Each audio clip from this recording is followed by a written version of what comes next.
ओम नमः पार्वती पते हर महादेव। ओम जन्माद्यस्यतो द्वयामि करतस्यार्तेष्वभिघ्नस्वरा तेने ब्रह्मरुदादिकवये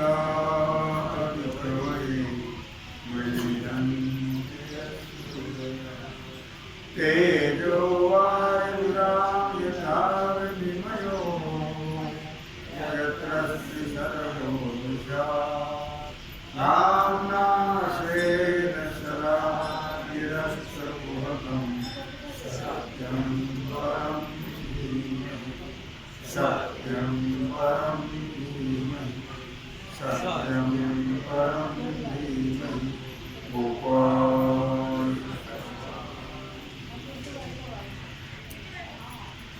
तो सर्वभूतांच्या ठाई द्वेषाते नेण्याची कही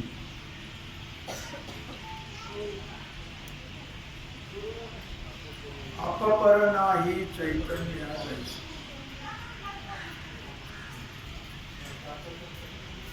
भगवान सिद्धेश्वराच्या असीम कृपेने श्री रुक्मिणी पांडुरंगाच्या चरणाजवळ बसून श्री सद्गुरु ज्ञानेश्वर महाराज, श्री जगद्गुरु तुकाराम महाराज, श्री संत एकनाथ महाराज यांच्या चरण सानिध्यामध्ये आपण सर्वजण मिळून महान ग्रंथराज ज्ञानेश्वरीच्या 12व्या अध्यायाच्या 144 ओवीचा आपण विचार करतो। विषय अत्यंत महत्वाचा। भक्त कसे असतात, भक्त कुणाला म्हणावं, भक्ताची लक्षणं काय आहेत, त्यांचे आचार विचार काय आहेत, हा सर्व विचार माऊली वर्णन करतात। कोणाला भक्त म्हणावं, आपण तर कोणालाही म्हणतो भावनेनं आपण, पण ही लक्षणं त्यांच्या ठिकाणी असतील तर त्यांना भक्त म्हणतात। सर्वभूतांच्या ठाई द्वेषाते नेण्याची कही। सर्व प्राणी मात्र कोणी असो, कुठल्याही प्रकारचा द्वेष किंवा मत्सर नाही।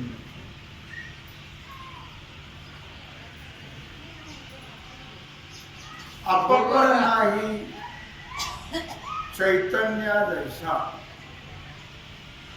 त्याला दृष्टांत दिला की चैतन्याला जसा आपला आणि परक नाही आहे, अपकर भाव नाही आहे। मेहरबानी करून बाहेर जाऊन बोलला तर बरं होईल, नाही का?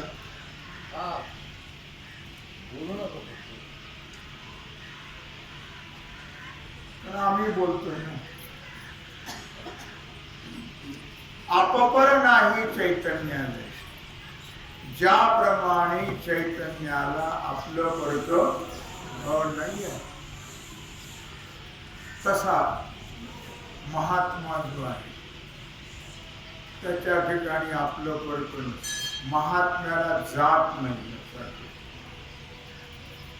महात्मा हा जातीवर मोडल्या जात नाही। तुकोबाराने त्याच्यावरही ताशेरे ओढले चांगले, जो जातीचा विचार करतो त्याच्यावरही अभंगले महाराज। कारण महात्मा भक्त हा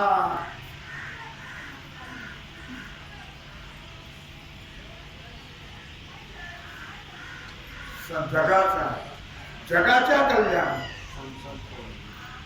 जातीच्या कल्याणामध्ये नाही, जातीच्या कल्याण नाही, समाज कल्याण नाही, जगाच्या कल्याण संतांच्या बुद्धी। म्हणून ते जगाचे असतात. त्यांना जात कुळ गोत्र हा प्रकार नसतो. माऊलीने वर्णन केले ना, कृपाळू उदार माझा ज्ञानेश्वर,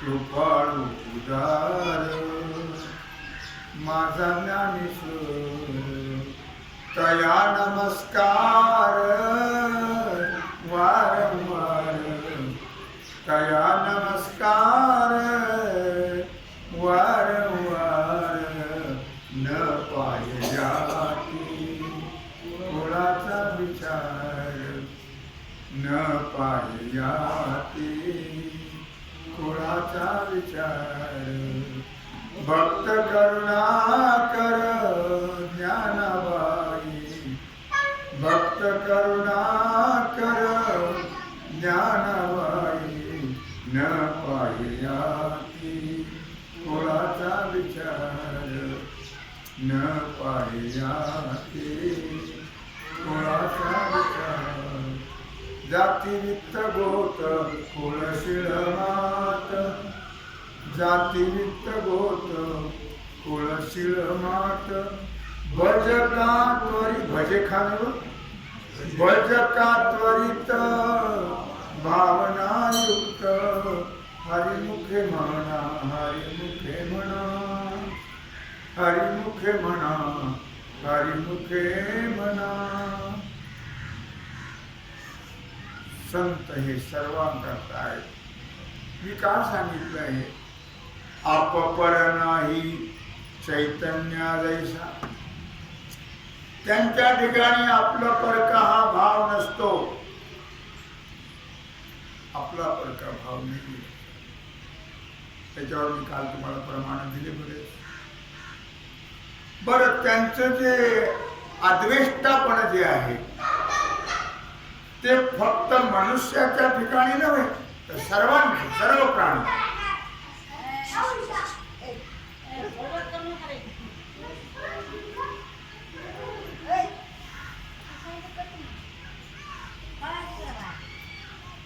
सर्व प्राणी मात्र, भूत मात्र म्हणजे सर्व प्राणी, सर्व प्राणी मात्रांच्या ठिकाणी द्वेष नाही, मत्सर नाही.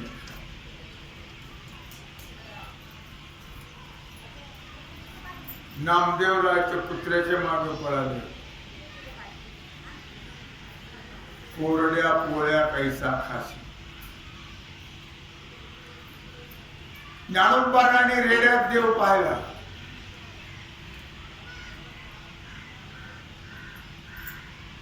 नामदेवरायाने पुत्र्यात देव पाहिला.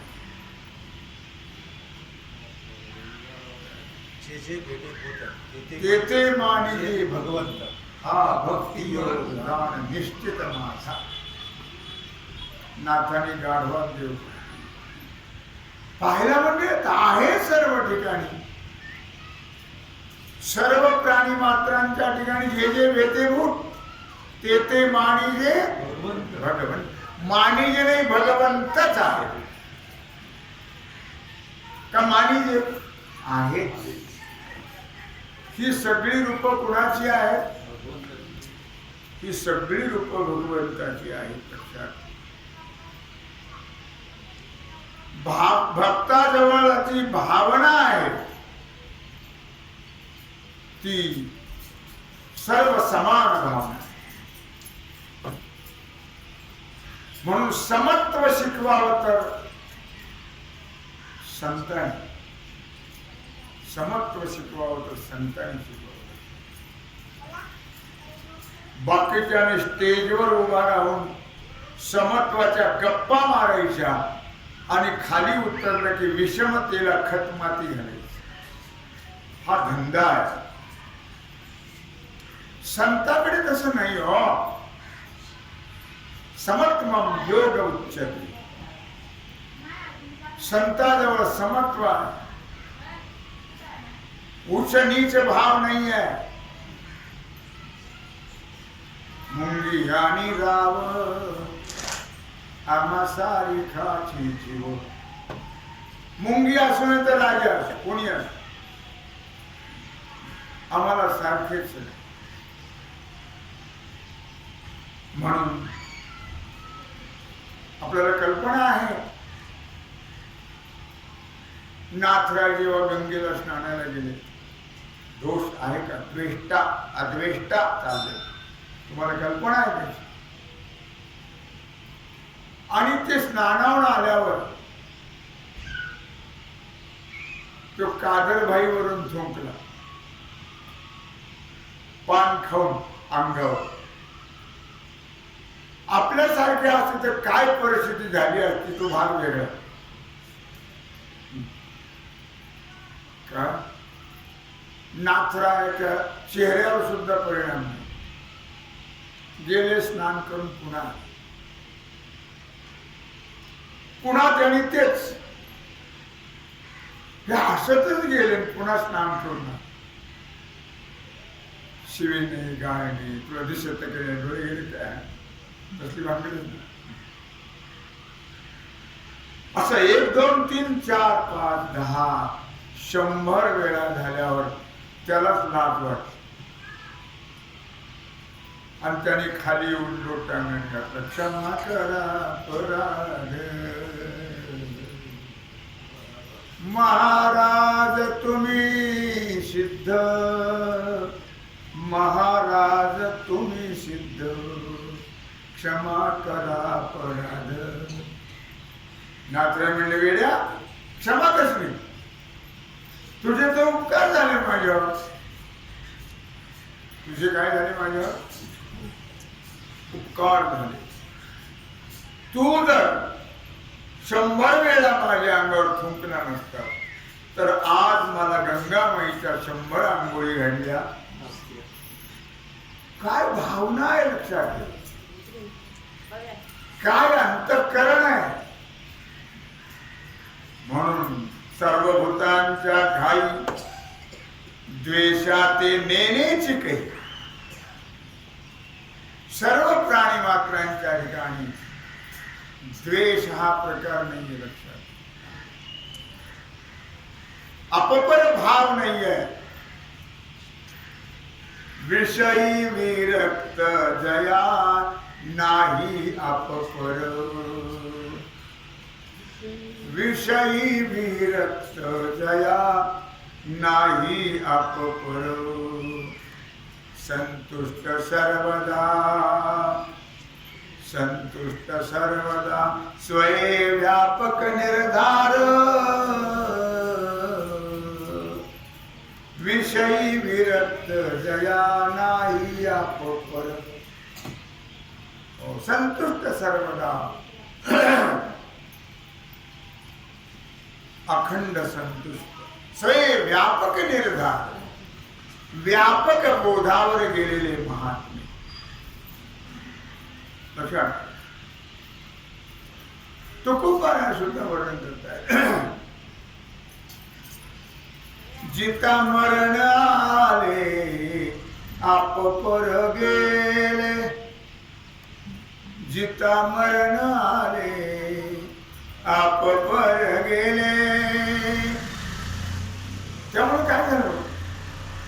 मूळ हे छेदिले संसाराचे, मूळ हे छेदिले संसाराचे. जिता मरण आले आप पर गेले, जिता मरण आले आप पर गेले.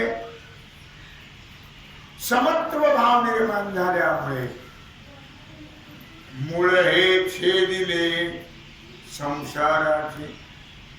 संसार म्हणजे बायका, पोरं, गुरं, ढोरं, शेती, वाडी, घर, दार, बंगले, रुंगले, गाड्या, गुड्या, चिंध्या, चांद्या, गाडगे, बडके नव्हा. संसरती ते संसार जो सारखा सरकत आहे, सारखा जन्म आणि मरण चालू आहे. आगा उपजनी आणि निमनी हे सात जे का माननी. तो जीवलोक म्हणे संसार हन. जन्म आणि मरणाच्या क्रियेचं नाव आहे संसार. संसरती ती संसार. म्हणून मूळ हे छेदिले संसाराचे. बसताना पुन्हा जन्म मरण नाही.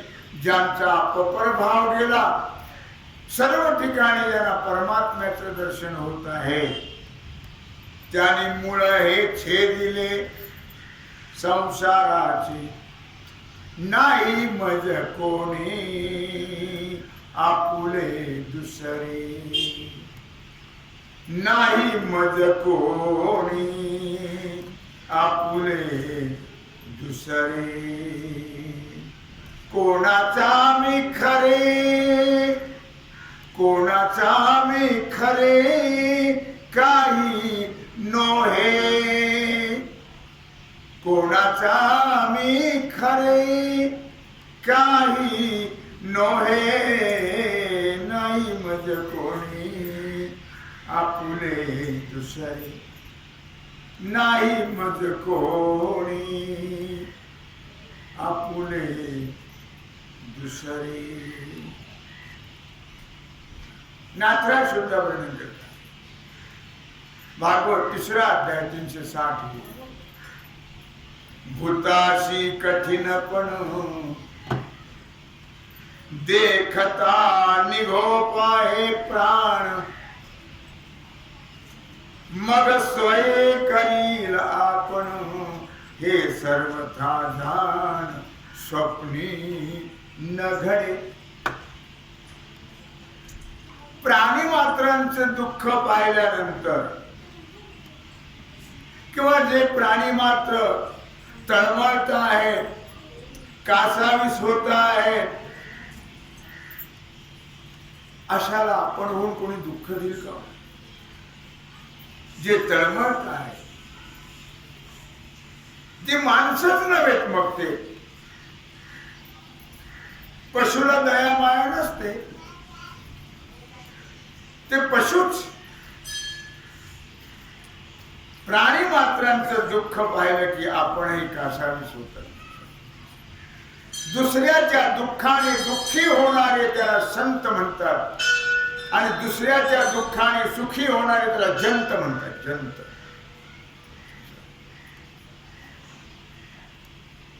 म्हणून सर्वत्र सुखीनस. सर्वांना सुख प्राप्त व्हावं. कोणालाही दुःख मापणूया. दुःख कोणालाही होऊ नये ही आहे त्यांची भावना. त्याच्याच करता ते झगडत असतात.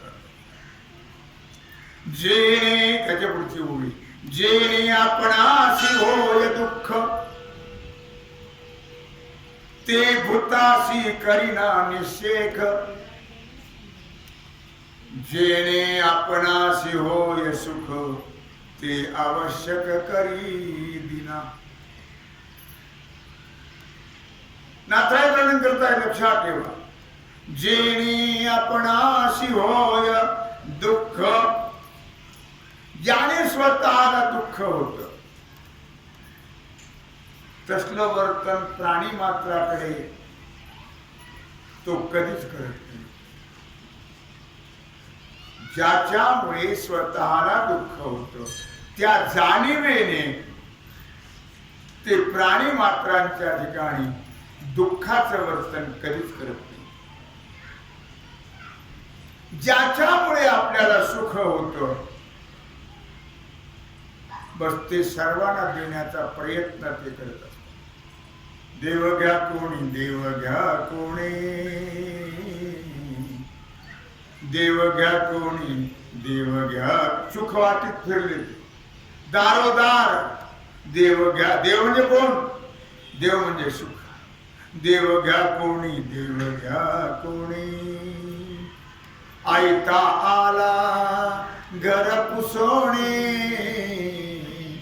आयता आला घर पुसोणे. आम्हाला परिचय नसल्यामुळे त्यांनी सांगितलं देव न लगे, देव न लगे, देव न लगे, देव न लगे.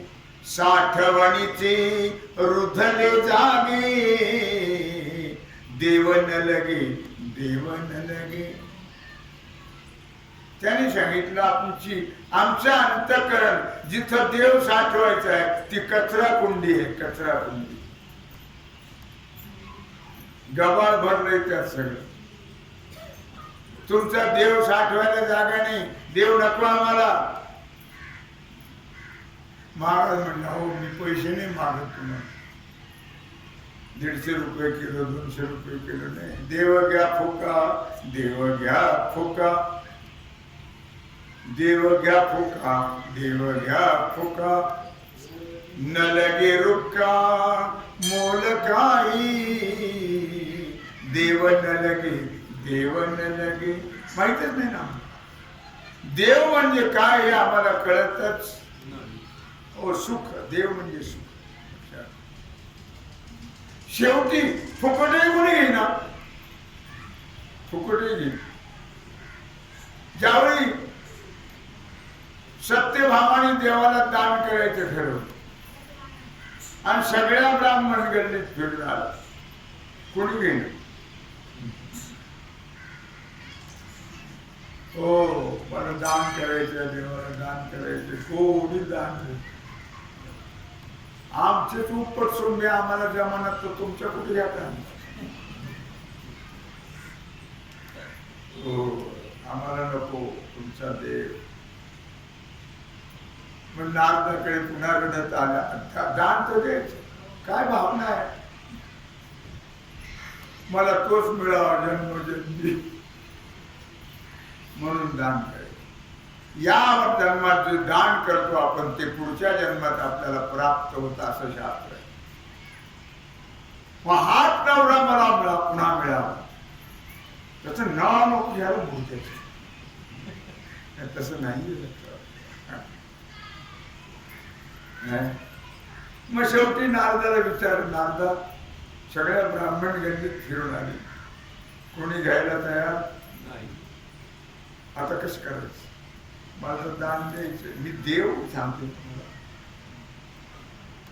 ते म्हणले मग आता असं करा ना मला तुम्ही घेता. म्हणजे हो पण लक्षात ठेवा हक्क सोड पद्धत. पुन्हा हक्क तुमचा राहणार आहे त्याच्यावर. हे लक्षात ठेवा. पहिली हक्क सोड लिहून द्या मग मी घेतो. दिलं हक्क सोड लिहून. सोडला संकल्प. मग काय हातात देवाच्या खडावा. नारदाच्या डोक्यावर देवाची पेटी. सत्यभामाने पाहिलं हा काय प्रकार. देवाला सवय काय म्हणले हक्क सोड. पुन्हा बोलायचं. हो आता मी देव घेतलाय. संकल्प सोडून तसा घेतला नाही. बोलायचं काम नाही. लक्षात. अहो देव गेला म्हणजे सगळं गेलं. आपल्यात आहे राम म्हणून आपण करतो काम. राम गेला की अमरधाम का बंगला. मी का सांगतो लक्षात. देव म्हणजे सुख. आपल्याला जे सुख प्राप्त होतं ते सर्वांना द्यावं ही आहे त्यांची भूमिका. संतांची भूमिका ही आहे. आम्हाला जे मिळालं ते तुम्हाला द्यायचं. अनुभवी आले ते या जगात येईल. अनुभव अगोदर त्याने प्रयोग केला नाही दुसऱ्यावर. अनुभव घेतला. आमचे दुसऱ्यावर प्रयोग असतात. असे कित्येक मोडते पाणी प्रयोग पाहिजे. तसं नाही आहे. अनुभव महात्म्याने अगोदर अनुभव घेतला आणि मग जगाला देण्याचा प्रयत्न त्याने. आता जगाला कुठं कळते म्हणा. लोकी हिंडता द्रोहता 11वा अध्याय भागवत 836. लोकी हिंडता अद्रोहता ठावो न लभेती सर्वथा. मग शरण आली साधू संता सावकाशता वस्तीशी. काय म्हटलं? लोकी हिंडता अद्रोहता. आपण लोकांमध्ये जगामध्ये हिंडत राहावं त्याच्याबद्दल वाद नाही आहे, पण द्रोह नको.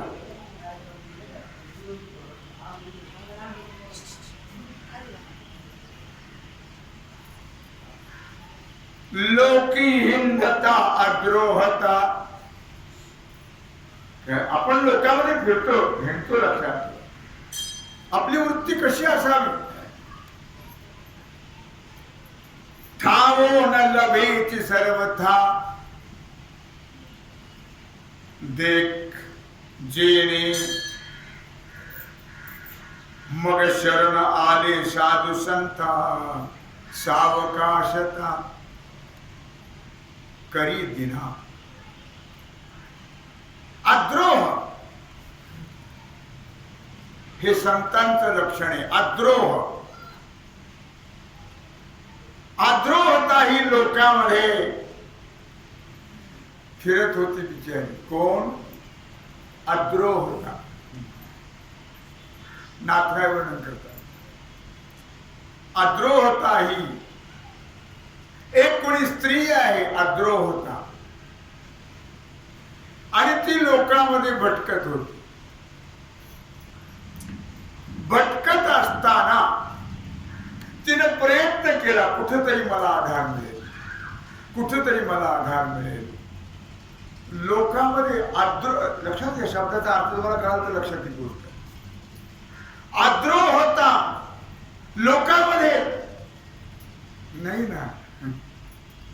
फिरून फिरून फिरून फिरून कुठेतरी आधार मिळेल, कुठेतरी मला थारा मिळेल म्हणून ती फिरत राहील.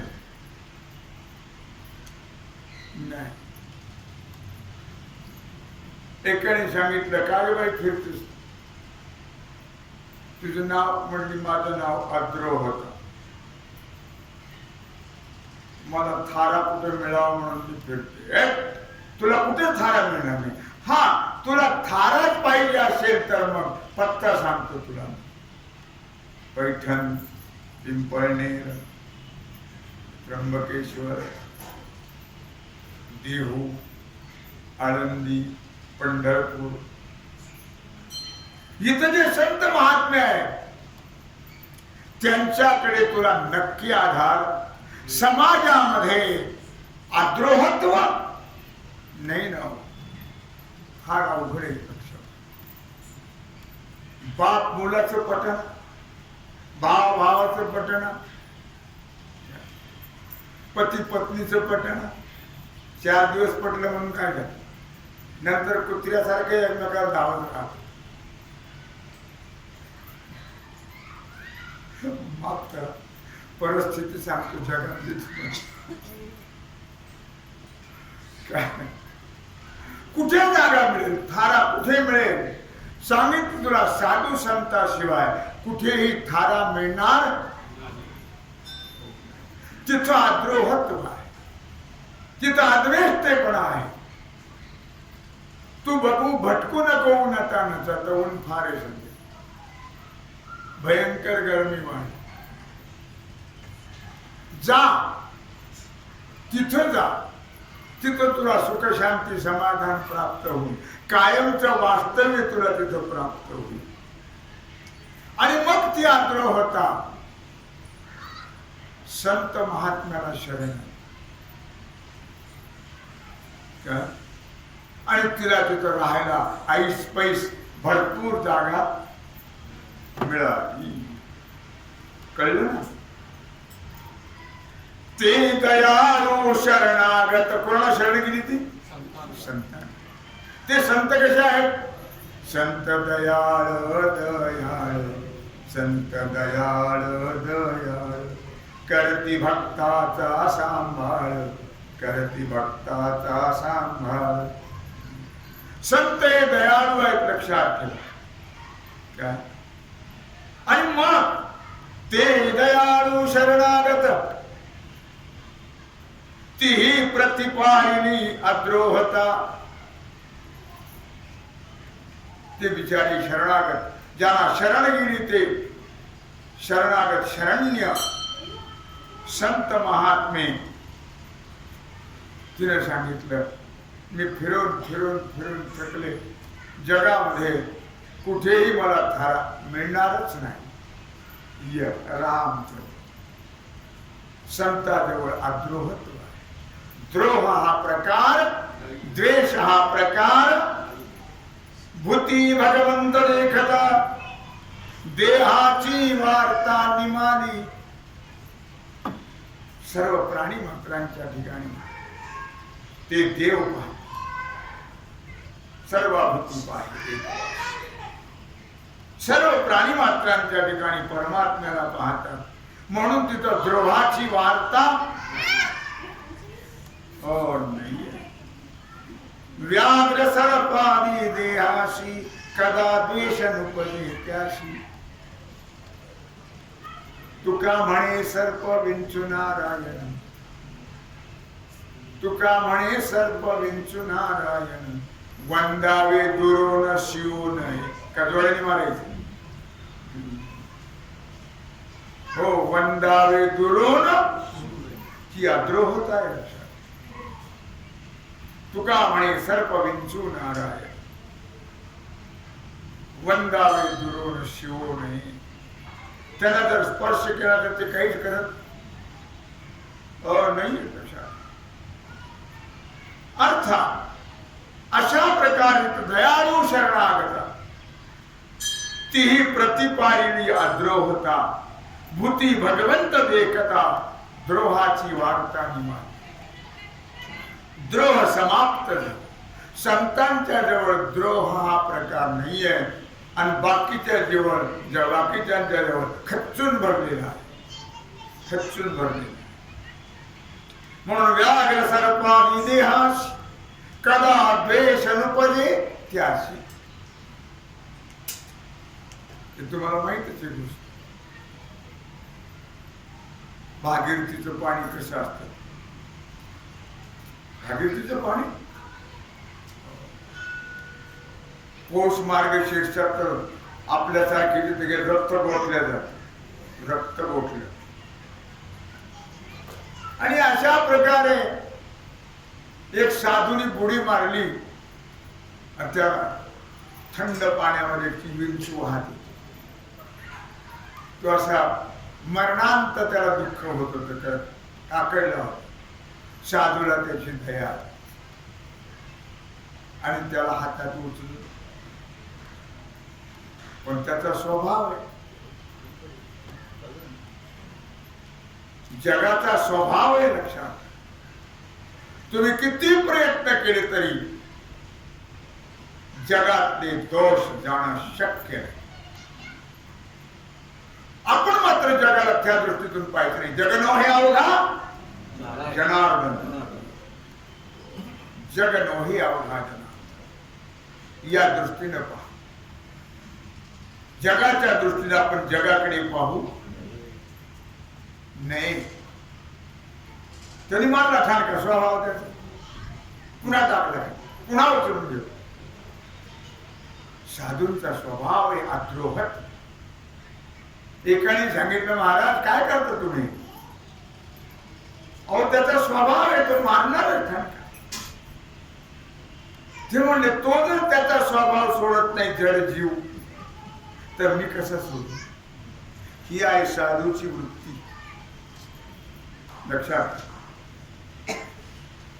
लक्षात म्हणून देहा समालिया आपदा तेने झाली करी प्रारब्धा द्वेष येऊने दे कदा नातळे क्रोधा निज बोधे. 11व्या अध्यायातील ओवी भागवत शेवट 839. देहाशी आलिया अपदा तेने झडी करी प्रारब्धा. शरीर आहे शेवटी, हे लक्षात.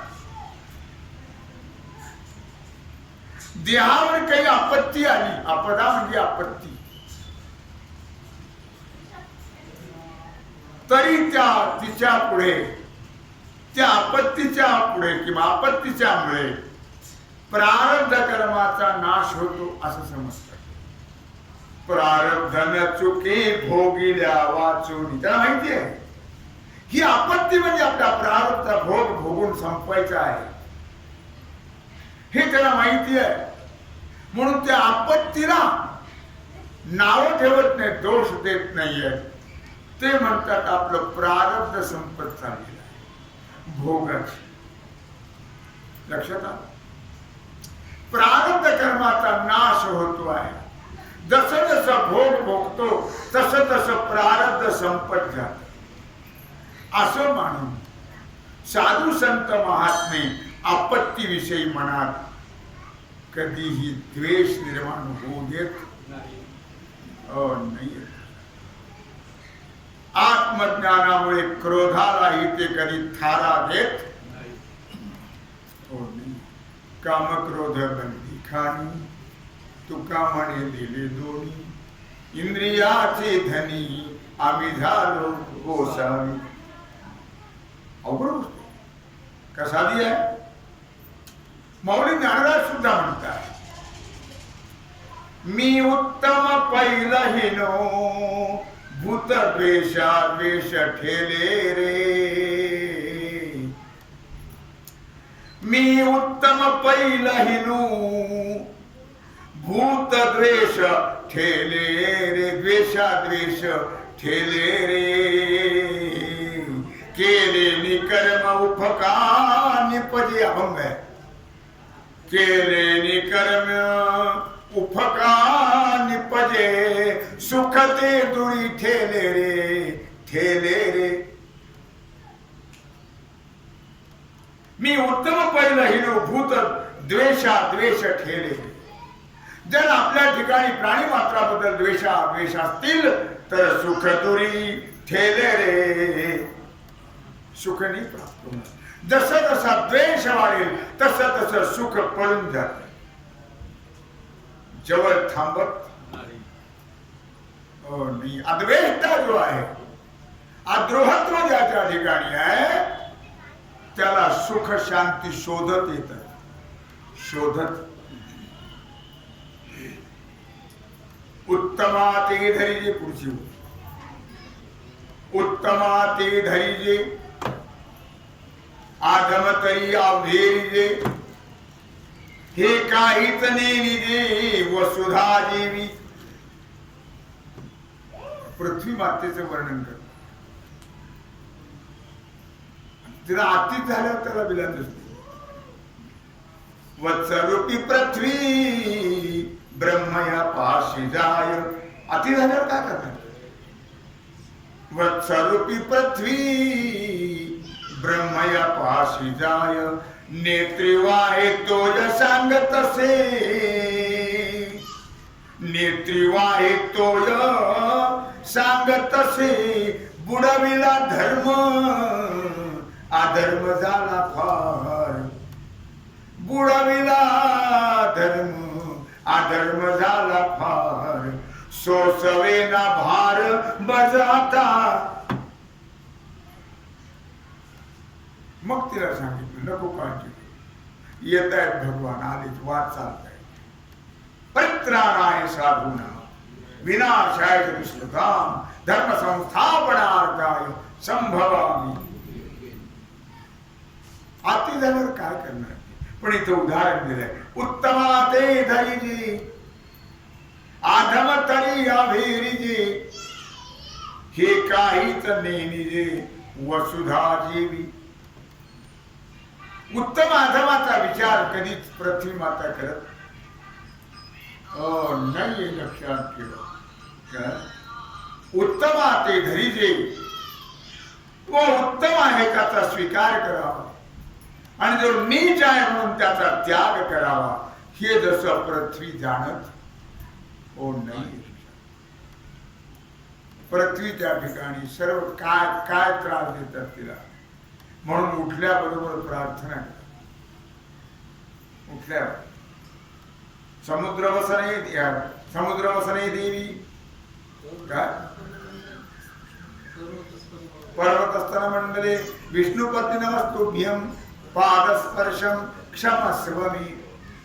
उठल्या अंथरुणात आहे तोपर्यंत पृथ्वीवरून हात ठेवून तिला क्षमा मागावी, नमस्कार करावा, मग तिच्यावर पाय ठेवा. तिचे तरी त्रास देतो आपण तिला, काय काय करतो आपण, ते काय सगळं तुम्हाला माहिती नाही का?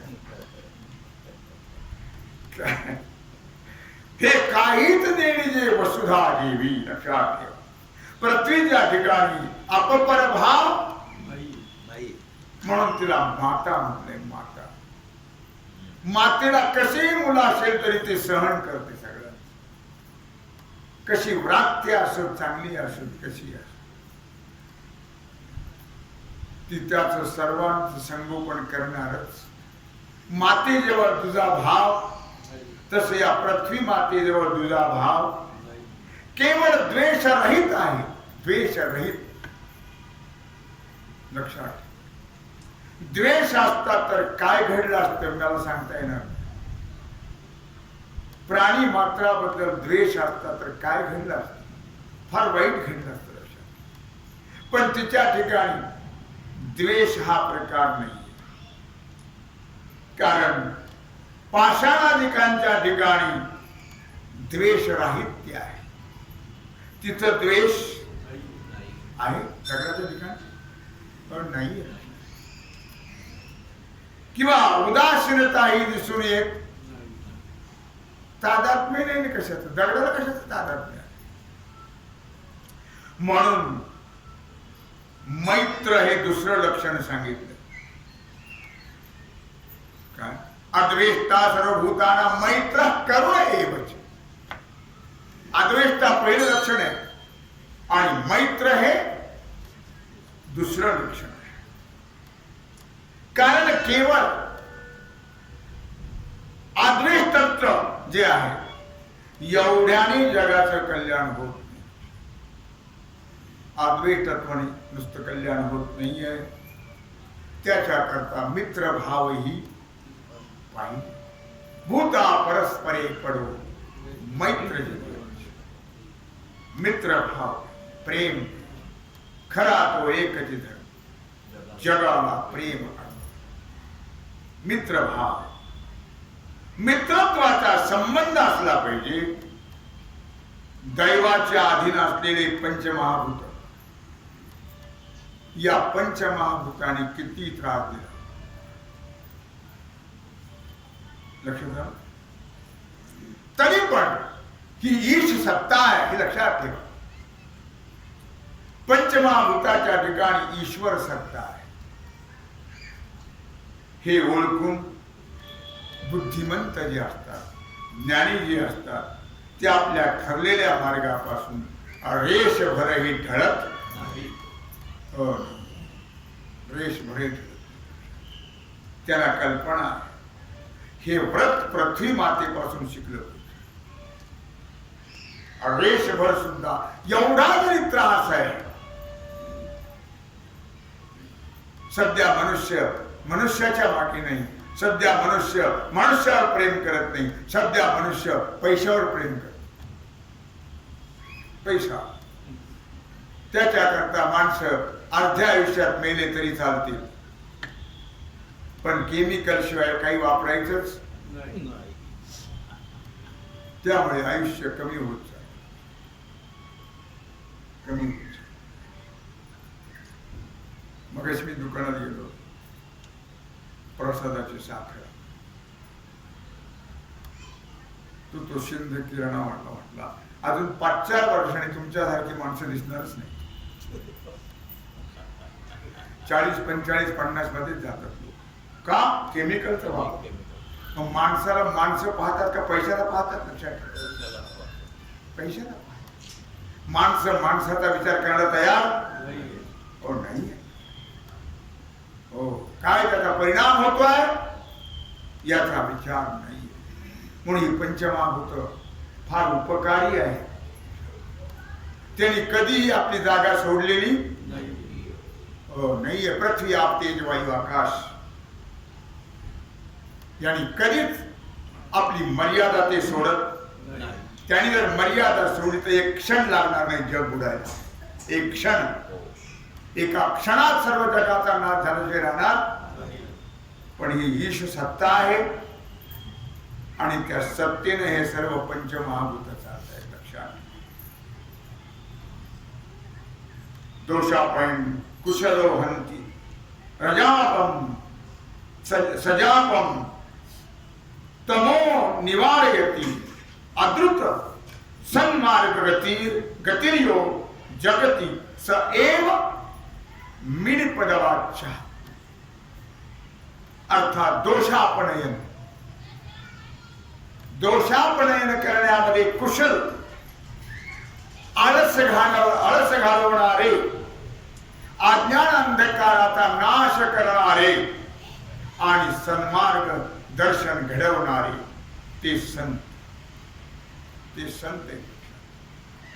ते कधीही कुठल्या गोष्टीच्या दोषाचा विचार करत नाही. म्हणून उत्तमा ते धरिजे पृथ्वी मातेचे उदाहरण दिले आहे. आधमा ते अभेरजे हे काहीच नेणजे वसुधाचे.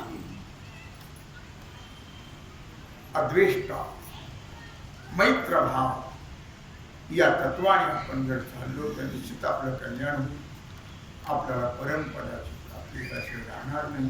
तेव्हा झालेली सेवा भगवत चरणी समर्पित करून राहिला जो सेवेचा भाग आहे तो आपण कुंडली गौरवे श्री ज्ञानदेव